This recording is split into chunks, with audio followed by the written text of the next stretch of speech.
उपाधि दी जाती है। जो डेफिनेशन कहीं नहीं नजर आती, वो विपक्ष कह रहा है कि विपक्ष सवाल पूछता है शिक्षा पर, स्वास्थ्य पर, रोजगार पर, आप उन्हें नक्सल डिक्लेयर कर देते हो, दिमागी नक्सल बताते हो। देखिए, सबसे पहले इस बात की शुरुआत अरविंद केजरीवाल ने करी और उन्होंने कहा कि मैं भी दिमागी नक्सल। हालांकि ये देश पहले ही जानता है, वो ना भी लिखते तो भी पता ही है सबको वो दिमागी नक्सल हैं। पता नहीं इतना उस बात का ब्रांड करने की क्या आवश्यकता थी। दूसरा, इन्होंने कहा कि भाजपा वाले तो दिमागी नक्सल जब होंगे जब उनमें दिमाग का बीज होगा। दिमाग ही नहीं है, दिमाग हम में नहीं है। चुनाव दर चुनाव आप हार के गायब होते जा रहे हो, दिमाग हमारा खराब है। ये आ गए दिमागी कीड़े। भगवान ऐसे दिमागी कीड़े किसी को भी ना दे जो दिल्ली में पहले एक के ऊपर एक शराब लेकर आए और फिर उसको पी गए और फिर उसमें घोटाला कर लिया और फिर जेल चले गए। ऐसा दिमाग आप ही को मुबारक हो।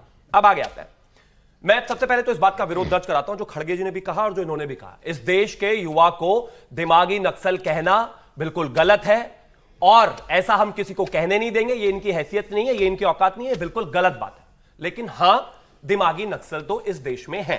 पहले एक काम करते हैं, पहले उनकी डेफिनेशन और आपकी डेफिनेशन में फर्क है। मैं डेफिनेशन बता रहा हूं, आप अपने आप समझ जाएगा। एक डेटा के अनुसार 2005 से 25 तक इस देश में नक्सल के हमलों में अप्रॉक्सीमेटली 8,900 लोगों की जान गई, जिसमें से 4,500 लोग सीआरपीएफ के जवान हैं। इतना भी मत गिरो राजनीति करते करते कि कल अगर प्रधानमंत्री जी कह दें कि इस देश के लिए आतंकवाद खतरनाक है तो अरविंद केजरीवाल भाग के आए और कहे मैं भी आतंकवादी।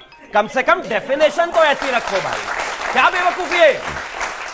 छोटी छोटी बच्चियां छत्तीसगढ़ से लेकर पूरे रेड कॉरिडोर में उन बच्चियों को उठा के ले जाते थे नक्सल वाले, जितने भी नक्सली थे, और उनको 15-15, 20-20 साल तक उनको कभी आदरणीय गृह मंत्री जी ने भी कहा नेल पॉलिश नसीब नहीं हुई, उनको हाथ में गन पकड़ा दिया, उसको ठीक किया। आपके प्रधानमंत्री जी से, गृह मंत्री जी से हजार नफरत है, आपके बस के चुनाव जीतना नहीं, आपको गाली देनी है दो। लेकिन अगर इस देश की फोर्सेस ने कुछ काम किया है और इस देश के लोगों ने कुछ काम किया है तो कम से कम तारीफ मत करो, तो इतनी बेशर्मी तो मत करो कि अपने आप को भी नक्सली बनाने लग जाओ। अब आगे आता हूं, मेरे हिसाब से कौन नक्सली है, मैं इस बात को भी कहना चाहता हूं, या फिर किसी के हिसाब से भी कौन नक्सली होना चाहिए। इस देश में खड़े होकर रात को सुबह 4 बजे आतंकवादियों के लिए कोर्ट खुलवाने वाला दिमागी नक्सली है।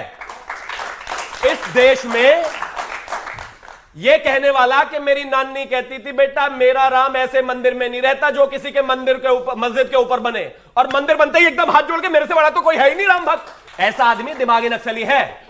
इस देश में जो भी नक्सल को यह कहता हो कि वो गांधीयंस विद गन है, वो दिमागी नक्सली है। इस देश की एकता अखंडता के लिए जो लोग बाहर जाकर पाकिस्तान में हिंदुस्तान को गाली देते हो, यूरोप में जाकर कहते हो कि इंडिया में डेमोक्रेसी खतरे में है और defenders of democracy in West should intervene, वो दिमागी नक्सल है। इस देश में यह कहने वाला कि जो मंदिर जाता है वही बाद में फिर जो है लड़की छेड़ता है, वो दिमागी नक्सल है। जो इस तरह की बात करता है, जो देश को तोड़ने की बात करता है, जो धारा 370 हटाने का विरोध करता है, वो दिमागी नक्सल है। अब आते हैं बाकी चीजों पर। वो एक सवाल, हाँ। आपकी जो डेफिनेशन है उसमें भी तो आप भी तो विरोधियों को ही टारगेट कर रहे हैं।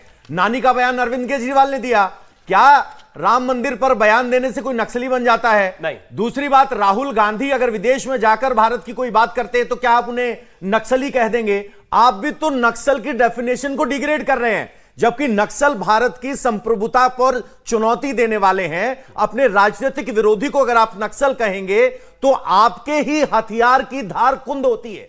नहीं, मैं मेरे विरोधी को नहीं कह रहा हूं भाई, आप इसको समझिए जरा। भारत को गाली देना विदेशों में जाकर और यह कहना कि वहां लोकतंत्र खतरे में है, यह मोदी जी या भाजपा का विरोध नहीं है, यह देश का विरोध हो रहा है। और अगर आप भाजपा को देश समझ रहे हैं तो बात अलग है भाई, यह मेरा विरोध नहीं है। आपको मोदी जी को तो दिन रात आप गाली देते ही है, दीजिए, लेकिन देश को तो मत दीजिए।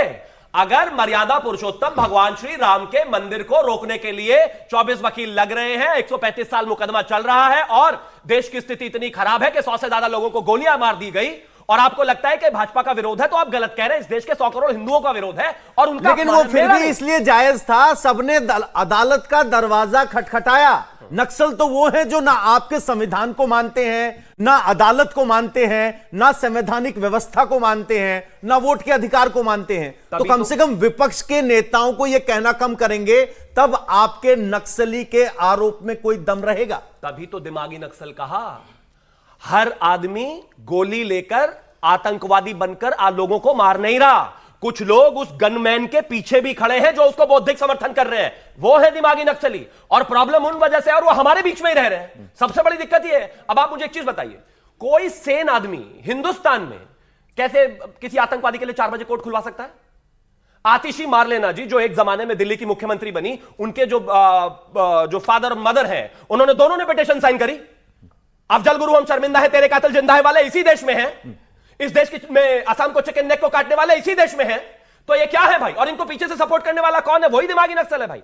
दिमागी नक्सल और नक्सल में सिर्फ इतना फर्क है, जो नक्सल है वो बॉर्डर्स पर जाकर लोगों को गोली मारता है, फोर्सेस को गोली मारता है, देश को अनस्टेबल करने की कोशिश करता है और किसी भी तरीके से इस देश में आतंक फैलाना चाहता है। दिमागी नक्सल वो है जो अपने घर में एसी रूम में 5 स्टार में बैठकर कॉफी लेकर उन्हीं आतंकवादियों को और उन्हीं नक्सलियों को समर्थन करते हुए लिखता है मैं भी दिमागी नक्सल। बस यही फर्क है।